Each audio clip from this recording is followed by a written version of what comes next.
يرفع الله الذين آمنوا منكم والذين أوتوا العلم درجات.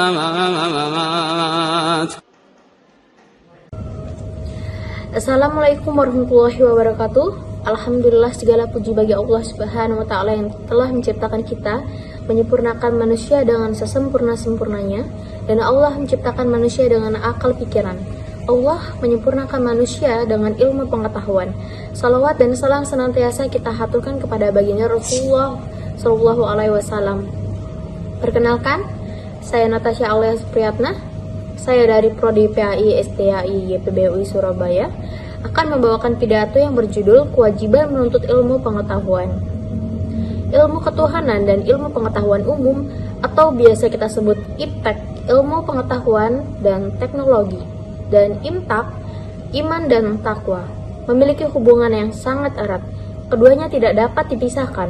Keduanya saling melengkapi. Dalam sebuah peribahasa bahasa Inggris dikatakan, without theology, life will be blind, and without science, life will be lame. Artinya, hidup akan menjadi buta jika tanpa ilmu agama, dan tanpa ilmu pengetahuan umum, hidup akan menjadi pincang. Peribahasa ini menekankan betapa pentingnya IPTEK. Tanpa IPTEK, seseorang tidak akan tahu apa itu industrialisasi, globalisasi, dan sebagainya. Tapi sebaliknya, tanpa ilmu agama, seseorang akan mudah terpengaruh oleh dampak negatif kemajuan teknologi modern saat ini karena tidak mempunyai pegangan hidup yang kuat, yaitu iman. Teman-teman yang dicintai Allah Subhanahu wa Ta'ala, dalam Al-Quran surat Al-Mujadalah ayat 11, Allah berfirman yang bunyinya, yarfa'illahul lazina amanu minkum wal lazina utul ilma darajat. Yang artinya, Allah meninggikan orang-orang yang beriman di antaramu dan orang-orang yang diberi ilmu pengetahuan beberapa derajat. Dalam kehidupan sehari-hari, kita tahu bahwa orang yang berilmu dan beriman mempunyai kedudukan yang terhormat dalam masyarakat dan dijadikan panutan, sampai-sampai Rasulullah pernah berkata, tidurnya orang yang berilmu lebih baik dari ibadahnya orang yang tidak berilmu. Saya pernah tiba di sebuah titik di mana saya mempertanyakan, apa fungsi real dari sekolah atau bahkan kuliah? Saya tidak tahu bagaimana cara mengaplikasikannya, pengetahuan yang kita terima. Apakah kita perlu belajar di sebuah institusi pendidikan formal jika sebenarnya pengetahuan bisa didapat dari mana saja? Tapi rasanya saya harus mengubah cara pikir saya, sebab pada kenyataannya kita, khususnya saya, tidak bisa mengelak sumbangsih institusi pendidikan, khususnya pendidikan formal, tanpanya kelahiran para akademisi, pakar lintas ilmu, hingga tradisi berpikir logis yang tidak akan bergantung pada asumsi, namun juga data belum tentu dapat lahir dan lestari. Bisa jadi saya atau kamu, tanpa kontribusi mereka, keberadaannya mungkin sangat bisa jauh dari kata pasti. Teman-temanku sekalian yang dirahmati Allah Subhanahu wa Ta'ala, bangunan yang kita lihat begitu megah ini dan seluruh struktur bangunan ini telah digambarkan oleh para arsitek-arsitek hebat. Dan di samping kita ada taman yang begitu indah. Semua benda yang ada di sekitar kita, semua ini adalah ciptaan Allah Subhanahu wa Ta'ala. Tapi semua ini telah terbentuk dan menjadi sesuatu yang bermanfaat dan bermakna. Itu dibuat oleh tangan-tangan manusia yang dilengkapi dengan ilmu pengetahuan, yang sampai detik ini ilmu pengetahuan lah yang menjadikan mereka manusia-manusia yang sesempurna-sempurnanya.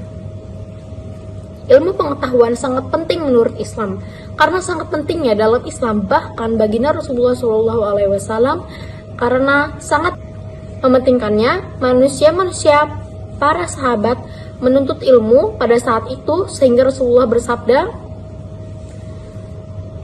tolabul ilmi faridatun ala kulli muslim, yang artinya menuntut ilmu itu wajib atas setiap muslim. Pada zaman Nabi, perkembangan teknologi sebetulnya sudah ada dan lumayan maju. Hal ini dibuktikan dengan banyaknya kisah-kisah dalam Al-Quran tentang bagaimana kehidupan manusia zaman Nabi. Hal yang dilakukan Nabi Adam alaihissalam ketika bertemu dengan Siti Hawa ialah bagaimana membangun sebuah peradaban. Dalam sejarahnya, Nabi Adam kebingungan dalam menemukan api untuk memasak. Namun, dia mendapat wahyu ketika batu digesekkan maka akan menghasilkan api. Ini merupakan sebuah teknologi. Kita ambil contoh lain, pada zaman Nabi Nuh alaihissalam telah ada yang namanya kapal, bahkan kapal ini sangat besar. Dalam sejarahnya, kapal ini berukuran raksasa. Semua makhluk hidup yang patuh kepada Nabi Nuh alaihissalam mampu ditampungnya seperti gajah, beruang, dan hewan lainnya. Hal ini menandakan betapa canggihnya teknologi yang ada di dunia Islam sejak zaman dahulu kala. Sejarah perkembangan teknologi dalam dunia Islam pada tahun 700-an, ahli ilmu geologi Islam dan navigator-navigator yang mempelajari jarum magnet mungkin dari orang Cina. Namun, para navigator itulah yang pertama kali menggunakan jarum magnet dan menerapkannya di dalam pelayaran. Mereka menemukan kompas dan menguasai penggunaannya. Di dalam pelayaran menuju ke barat, navigator-navigator Eropa bergantung pada juru-juru mudi, muslim, dan peralatannya.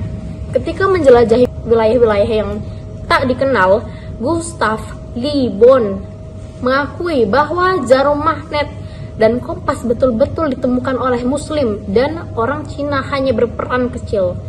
Alexander Neckham, seseorang dari Inggris, seperti juga orang Cina, mungkin belajar tentang kompas dari pedagang-pedagang muslim. Namun dikatakan bahwa dialah orang yang pertama yang menggunakan kompas dalam pelayaran. Pada tahun sekitar 765, Fakultas Kedokteran pertama kali didirikan oleh Georges Ibnu Naubat ketika tahun 990 Masehi. Ibnu Sirnas, seorang ilmu dari Andalusia, Spanyol, memimpikan bagaimana agar suatu saat manusia bisa terbang bebas di angkasa seperti busuk. Dia terinspirasi kejadian Isra Mi'raj Nabi Muhammad SAW, tetapi dia berpikir bahwa manusia biasa tidak mungkin bisa naik buraq, kendaraan Nabi SAW, untuk Isra Mi'raj, karena dia hanya manusia biasa, bukan seseorang yang mulia seperti Nabi. Ibnu Sirnas, Armen Firnas, mulai melakukan penelitian, yaitu meneliti gerak aerodinamika, fisika udara, dan anatomi burung dan kelelawar. Sampai pada suatu saat dia menciptakan sebuah alat terbang seperti sayap kelelawar. Kemudian dia menaiki menara Masjid Cordoba, disaksikan oleh ribuan orang di bawahnya. Lalu dia melompat dan melayang terbang sejauh kira-kira 3 km dan mendarat dengan selamat. Ribuan orang-orang bertepuk tangan atas ciptaannya. Sebaliknya, pada saat itu, masyarakat Eropa masih dalam era kegelapan. Alat terbang Ibnu Sirnas inilah yang menginspirasi Wright bersaudara menciptakan pesawat terbang pada awal abad ke-19. Teman-teman dan dosenku yang dirahmati ya Allah Subhanahu wa Ta'ala, jadi bagaimana jika dunia tanpa agama dan sebaliknya, beragama tanpa ilmu? Pada dasarnya agama diciptakan untuk menyempurnakan akhlak dan budi pekerti manusia dan memperbaiki perilaku dan kepribadian manusia. Jadi tanpa agama dan akhlak dan budi pekerti manusia akan binasa. Jadi kesimpulannya, dalam hidup ini kita tidak terlepas dari iptek, ilmu pengetahuan dan teknologi, dan intak, ilman dan takwa. Intak dapat dispesifikasikan sebagai ilmu atau berilmu, sedangkan intak sendiri sebagai iman atau beriman. Keseimbangan yang dimaksud di sini contohnya dalam mengoperasikan teknologi yang ada untuk mengelola suatu ilmu, maka di sini iptek berperan. Adapun peran imtak dalam hal ini sebagai suatu pengaturan jiwa sehingga melahirkan moralitas dan etis. Contohnya dalam mengelola ilmu tadi, dalam menggunakan teknologi sesuai kebutuhan, pengelolaannya tentu membutuhkan kesabaran dan kebesaran jiwa dalam menghadapi segala tantangannya. Kendala-kendala atau hambatan dalam menyelesaikannya, niscaya kita akan selalu menjadi magnet keberkahan dan hidayah. Dalam surat Ar-Rahman ayat 33 dijelaskan bahwa manusia dianjurkan untuk melintasi bumi dan langit. Dan melakukan itu, manusia harus memiliki kekuatan, baik kekuatan keilmuan, iptek, maupun kekuatan keimanan, imtak. Sungguh jelas maksud dari ayat tersebut bahwa kedua komponen ini tidak dapat dipisahkan karena saling berkaitan demi mencapai kesejahteraan manusia dunia dan akhirat. Teman-teman senasib seperjuangan yang saya cintai, marilah kita memacu diri untuk terus belajar dan belajar tanpa pantang menyerah sampai kita dapat menikmati buah dari ilmu itu. Ada pepatah mengatakan, tuntutlah ilmu sampai ke negeri Cina. Arti ini untuk menuntut ilmu pendidikan sejauh apapun itu. Negara Cina yang digunakan sebagai peribahasa memang memiliki berbagai macam keunggulan dan kemajuan di bidang ilmu pengetahuan dan teknologi. Baik, teman-temanku dan dosen yang kami cintai dan saya hormati, saya akhiri pidato yang berjudul Kewajiban Menuntut Ilmu Pengetahuan. Maaf jika ada salah kata atau pengucapan. Assalamualaikum warahmatullahi wabarakatuh.